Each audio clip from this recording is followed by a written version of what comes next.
Hola a todos y todas, muy buenos días. Hoy lunes 29 de julio de 2024. Un saludo a toda la comunidad universitaria de la Universidad Nacional, medios de comunicación que también van a seguir esta transmisión en vivo que estamos realizando hoy. Por supuesto, al público en general que también va a dar seguimiento a un tema de tanta trascendencia, no solo a nivel internacional, sino que por supuesto a nivel nacional y en otras fronteras también. Mi nombre es Guillermo Solano, soy periodista de la Oficina de Comunicación de la Universidad Nacional. Un gusto que nos acompañen esta mañana. Hoy tengo el gusto, el honor que nos acompañe don Carlos Murillo Zamora.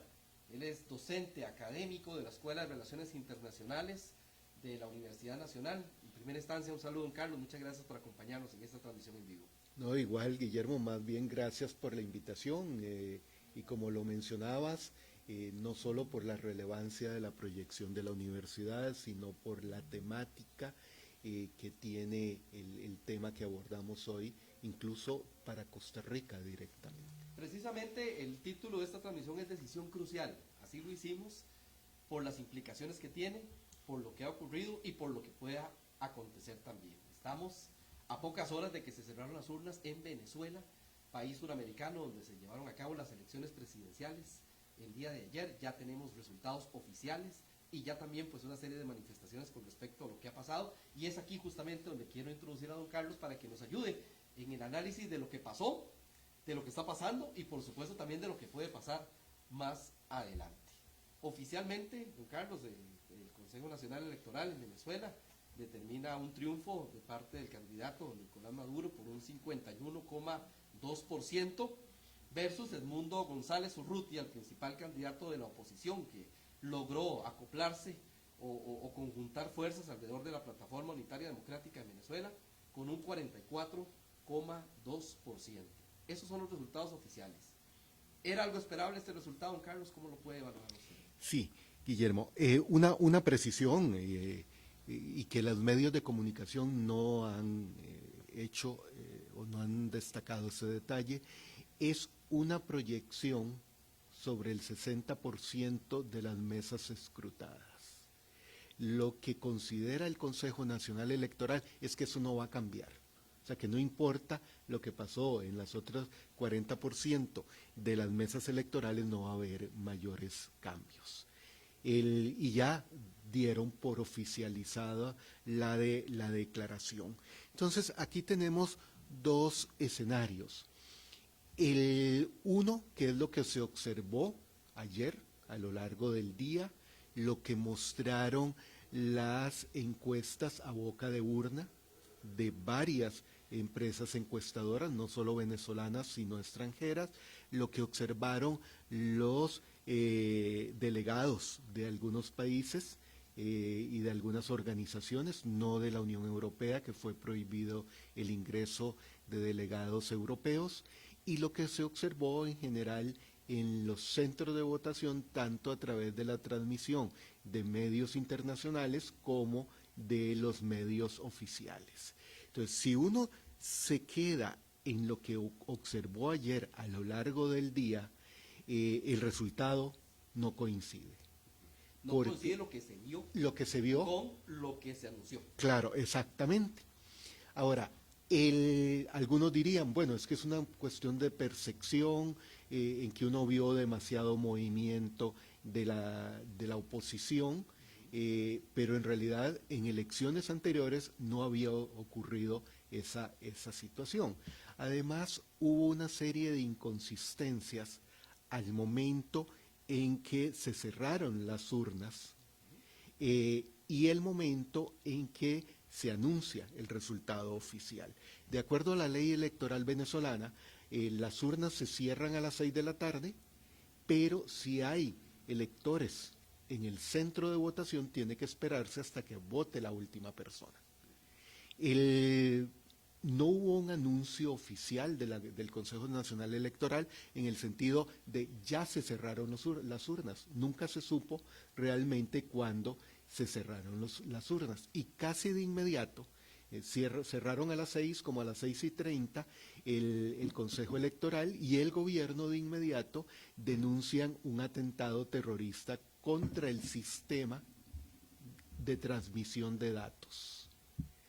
No se supo qué pasó durante varias horas cuando el gobierno había dicho desde hace alrededor de 10 años de que es el sistema más seguro e impenetrable del mundo. Y la oposición lo había avalado.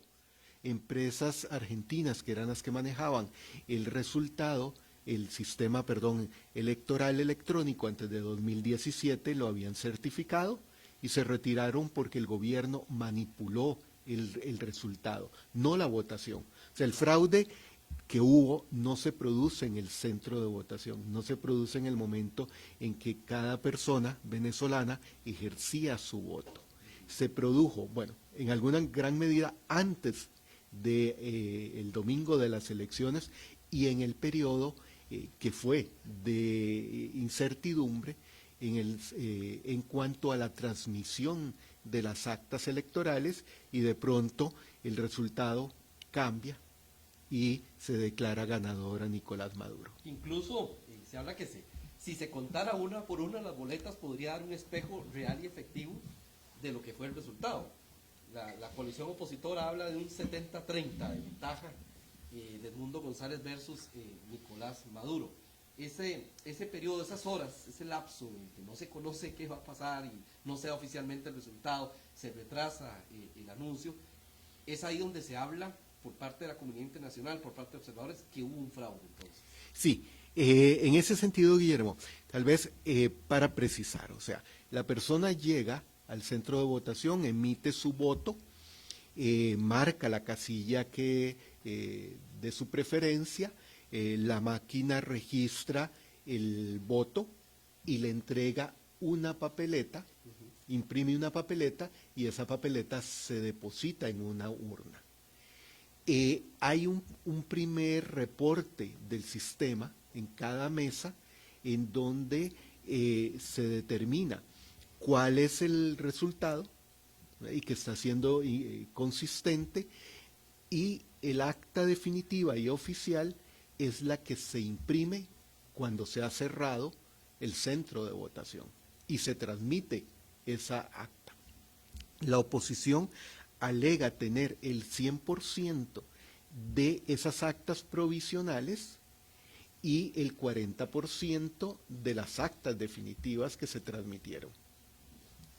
Ahí es donde los resultados no calzan con la declaración oficial, porque uno podría decir, bueno, contamos mal y no era 52 a favor de Maduro contra 50 de la oposición, revisemos, pero lo que han mostrado los delegados de la oposición refleja ese 70-30, 70% de votos a favor de González, 30 a favor de Maduro.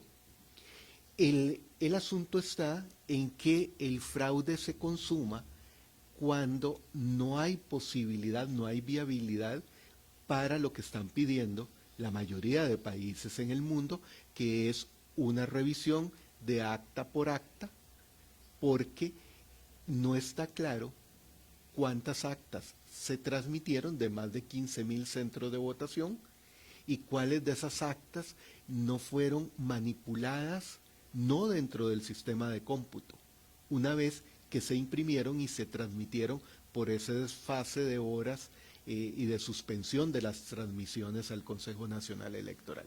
Claro que sí. Inmediatamente los gobiernos, incluido el de Costa Rica, emitieron un comunicado calificando fraudulentas estas elecciones. Igualmente, pues Javier Milei en Argentina se pronunció de una forma bastante fuerte. También vimos algunas reacciones de parte del gobierno de Gabriel Boric en Chile, y en contraposición también apoyos a favor de la elección de Nicolás Maduro, en el caso de Cuba, el caso de Nicaragua directamente. Este llamado internacional, ¿qué peso puede ejercer sobre la situación que está pasando actualmente de cara, pensando ya lo que pueda venir próximamente con el futuro de Venezuela? O sea, lamentablemente muy poco van a lograr, porque no es un régimen que se basa en un resultado electoral. O sea, es un régimen autoritario consolidado en donde no estaba dispuesto a ceder al poder. Quienes teníamos alguna esperanza de que ayer las cosas cambiaran, yo creo y reconozco que yo me incluyo ahí, fuimos demasiado optimistas en pensar que un régimen autoritario en un narcoestado, porque ese es el factor clave, con un cartel, el cartel de los soles, el principal exportador de droga desde América del Sur a todo el mundo, y el cartel pertenece a las Fuerzas Armadas Bolivarianas, iban a ceder el poder. Porque no es una cuestión, bueno, cedamos el poder, mantenemos el control de la Asamblea Nacional y retomamos en 6 años el poder, pero además no vamos a soltar los mandos medios y será un presidente, González, en realidad más de imagen que de otra cosa. El asunto es que ya no es la Venezuela del periodo de Chávez, en donde había recursos propios petroleros para explotar, para comprar electores. Eso desapareció. Con Nicolás Maduro ya ese recurso no existe. Y por eso es esa gran diferencia de votos reales y no de la declaratoria. Entonces, el régimen, y sobre todo Diosdado Cabello, no tanto Nicolás Maduro y Padrino, el ministro de Defensa, y la cúpula militar, saben que si dejan el control del Poder Ejecutivo, prácticamente terminan en prisión. Esto hace muy difícil que el gobierno vaya a ceder a las presiones internacionales. ¿Quiénes serán los afectados? Precisamente la población venezolana. Claro. Hay un vínculo muy estrecho entre el poder económico y el poder político en Venezuela. Así es. Con lo que nos está manifestando usted. Y esto hace que justamente busquen enquistarse en el poder en esta segunda reelección, 6 años más el régimen de Nicolás Maduro en Venezuela. Quiero hablar un poco con respecto al papel de la oposición que ha jugado. Para ponerlo en contexto, María Corina Machado era la candidata número 1 de la coalición opositora, tuvo el gran apoyo mayoritario en las primarias en Venezuela, sin embargo fue inhabilitada jurídica y políticamente para poder presentarse a estas elecciones, y es ahí donde surge la figura de Edmundo González. Sin embargo, tras bambalina, pues María Corina tenía una participación pública bastante evidente, seguía arrastrando apoyo y votos populares. Don Carlos, ¿pudo hacer todo la oposición lo que estaba en sus manos? ¿Pudo haber hecho algo más? ¿En qué posición queda la oposición venezolana? No, hizo todo lo que podía hacer, todo lo que la ley le permitía hacer, y había una frase, la repitió varias veces María Corina Machado, que es que querían no solo votar, sino elegir, porque votaron, pero no eligieron. Sí. Esa es la gran diferencia, votó, pero no eligió. Y yo creo que la oposición estaba consciente de que las posibilidades eran muy limitadas para sacar del control del grupo madurista. Yo ya no digo ni Chávez. El chavismo es una concepción político-ideológica muy diferente a la de Maduro y Diosdado Cabello, que es el verdadero genio detrás del poder. Maduro no tiene ninguna capacidad de toma de decisiones, es la figura que va y baila y últimamente se vestía con camisas muy vistosas, más de la costa que de Caracas.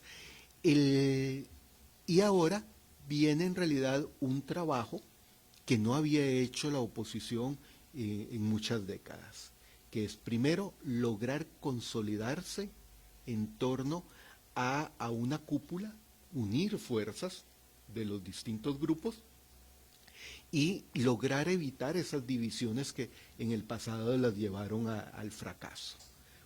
Pero viene una etapa muy difícil para la oposición, que es a lo interno demostrar que el resultado oficial no es el verdadero resultado, sin caer en el baño de sangre que prometió Maduro.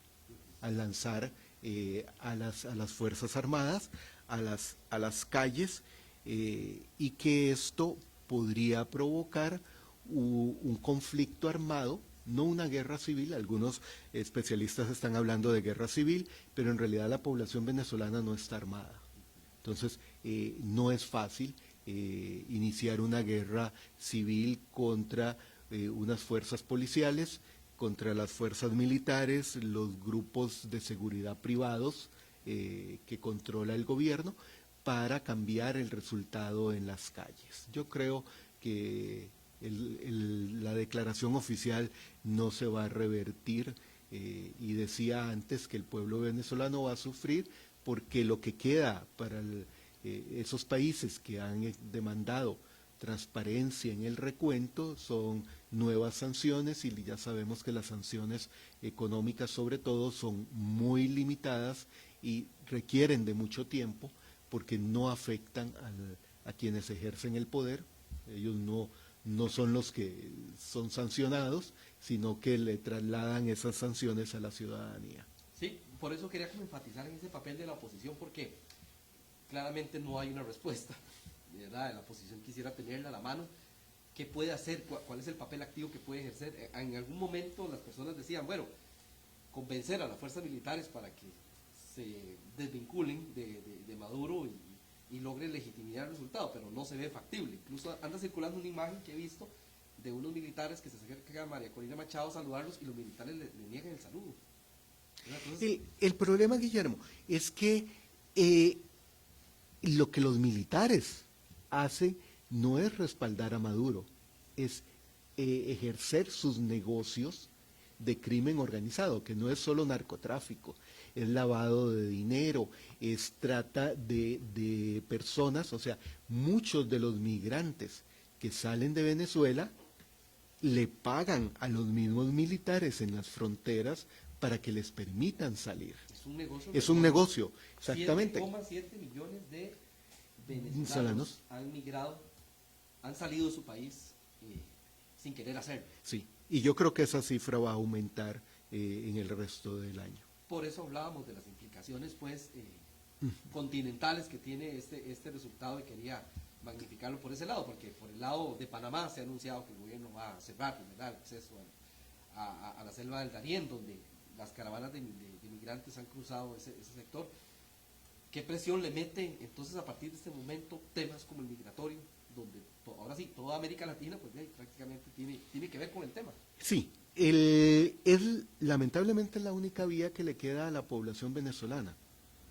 O sea, la población venezolana son poco más de 21 millones, esos redondeamos 8 millones fuera de Venezuela, y es probable que sean más de 8 millones porque muchos han muerto en la selva del Darién migrando, y entonces no quedan registros.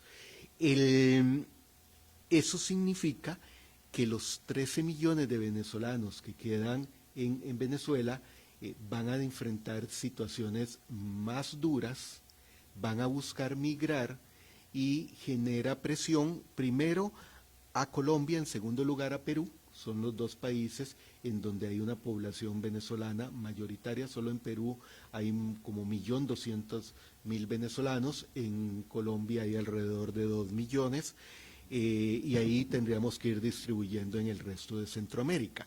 Mencionar lo de la decisión de Panamá, del gobierno de Mulino, en acuerdo con Estados Unidos, de cerrar la selva del Darién, pero eso no desalienta a los migrantes venezolanos, porque la selva del Darién es apenas el primer paso de un larguísimo camino.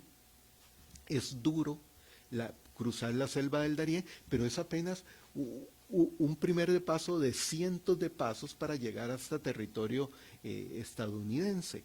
Entonces, ese efecto, esa nueva ola migratoria que va a generar el resultado de las elecciones, sin duda va a afectar a todos los países, y volveremos a ver, si no se hace un manejo adecuado y transparente, en el caso de Costa Rica, de esos migrantes venezolanos que van a llegar ya no por la selva del Darién, por mar por otras vías, hasta Panamá y de Panamá a Costa Rica. O si logran llegar a Nicaragua, recordemos que el régimen de Daniel Ortega y Rosario Murillo tienen un negocio que es facilitarles el llegar a Nicaragua, les facilitan una visa para colocarlos idealmente a los venezolanos en Estados Unidos o en el norte de México. O sea, el régimen de Ortega, Murillo, en Nicaragua convirtieron a la población venezolana en una fuente de ingresos familiares. claro. Don Carlos, y el papel del gobierno de Costa Rica en este sentido, más allá pues de calificar de fraudulentas las elecciones, ¿cuál debería ser de aquí en adelante? ¿Tenemos algún tipo de rol que jugar ante la comunidad internacional? ¿Es muy poco? ¿Cuál es la valoración que hay? No, Costa Rica históricamente ha tenido un gran rol. Lo perdió un poco en las dos administraciones anteriores, pero con la actual administración perdió todo rol internacional. En este momento el gobierno ecuatoriano está pidiendo convocar al Consejo Permanente de la OEA para tratar el tema venezolano, pero son muy pocas las posibilidades que tiene la OEA de conformar algo. Hay una serie de iniciativas, yo digo sin sentido, como una que leí de un amigo y especialista panameño de que habría que dotar de armamento a la población venezolana porque no hay otra vía de sacar a un régimen autoritario y manejo del narcotráfico y el crimen organizado. ¿Qué le queda a Costa Rica? Definitivamente, si quieren recuperar un poquito, algo del prestigio que Costa Rica tuvo en el pasado en el ámbito internacional, es asumir una posición junto con Ecuador, Panamá, también ya el presidente Mulino dijo que no reconoce el resultado. Hay una declaración del presidente de Guatemala en el sentido de que el resultado genera grandes dudas y que demanda transparencia para que un grupo de países latinoamericanos exijan un recuento de las actas, del 100% de las actas, estén donde estén, para determinar el resultado. Es la única esperanza, de nuevo optimista, que yo tendría de que en esta ocasión el gobierno de Costa Rica no haga comunicados sin sentido como los que ha estado haciendo en las últimas semanas sobre temas internacionales, sino que adopte una posición coherente y de vanguardia como ha caracterizado a Costa Rica. Y sobre todo en defensa de un país como Venezuela, que en el pasado le dio un gran apoyo a Costa Rica. Costa Rica fue refugio de grandes líderes venezolanos y desde aquí pudieron retornar a Venezuela para restablecer la democracia en el siglo pasado, y yo creo que ahí Costa Rica como país tiene un compromiso con el pueblo venezolano. Y puede hacer más, entonces. Y puede hacer mucho más de lo que ha venido haciendo. Claro, por supuesto. Bueno, y queda también la situación de que tenemos el precedente del 2018, donde también se religió Nicolás Maduro, no fue reconocido internacionalmente, al final termina su periodo. Don Carlos, honestamente, ¿usted ve a Maduro cumpliendo sus 6 años? Sí. Porque la única forma de que no siga en el poder es que haya una protesta popular masiva. Venezuela tiene suficiente gente opositora para esa propuesta, pero eso significaría un baño de sangre. Sí, similar a lo que ocurrió en Nicaragua. Sí, y peor porque sin duda en Nicaragua el ejército, aunque apoya al régimen de Ortega y Murillo, ha cuidado algunos aspectos. El ejército venezolano no va a cuidar, no va a tener esas consideraciones en la medida en que, como ya lo dijimos, es un negocio el crimen organizado que ejerce el ejército bolivariano. Ni siquiera las eventuales presiones económicas que puede ejercer Estados Unidos, a vísperas también de una elección en los Estados Unidos, que pueda... Yo creo que, primero lo que acabas de decir, viene un periodo muy complicado en los Estados Unidos, que es el de las elecciones, unas elecciones complejas por el cambio en la candidatura demócrata, pero Estados Unidos tiene gran responsabilidad en el resultado de estas elecciones, porque las elecciones se organizan en función de los acuerdos de Barbados, que era un acuerdo entre el gobierno y la oposición en Venezuela con el aval de Estados Unidos, de la Unión Europea y algunos otros países para celebrar un proceso electoral transparente, libre, y eso desde hace alrededor de 2 años se determinó que no iba por buen camino. Y sin embargo, Estados Unidos no tomó las medidas, levantó algunas sanciones, al igual que la Unión Europea, y respaldaba a la oposición, pero no se trata aquí solo de un respaldo a la oposición, sino de medidas que garantizaran la transparencia del proceso electoral. Que pareciera que justamente lo que no ocurrió. Exactamente. El día de ayer. Sí. Don Carlos, muy agradecido con su visita acá No, con hoy. gusto. Realmente abarcar en un contexto amplio, general, la situación que está ocurriendo política, social y económica en la nación suramericana, realmente es un tema de amplio interés público, y quisimos hoy acá, en la Oficina de Comunicación de la Universidad Nacional, traer a colación este debate, este intercambio de experiencias e ideas. No me cabe la menor duda que le daremos seguimiento y vamos a ver cómo prosigue este periodo de incertidumbre que se abre a partir de este momento. Así que muy agradecido, don Carlos, por su... No, más bien, gracias Guillermo y a todo el equipo de Una Comunica por la invitación, y yo creo que hay que darle seguimiento efectivamente. Veremos qué pasa en esta semana, que va a ser determinante para el futuro de Venezuela. Muchas gracias, don Carlos. Mi nombre es Guillermo Solano, en nombre de mis compañeras Roberta Hernández y Randall Hernández, que nos ayudan con realizar este producto informativo. Muy agradecidos, sigan en sintonía, también siguiendo nuestras redes sociales como Una Comunica, tanto en Facebook como Instagram, también en X, el programa de televisión Una Mirada también, donde pues estamos desarrollando temas de absoluto interés y actualidad. Muchísimas gracias a todos por seguirnos en esta transmisión. Estamos, por supuesto, como siempre, para servirles. Muy buenos días.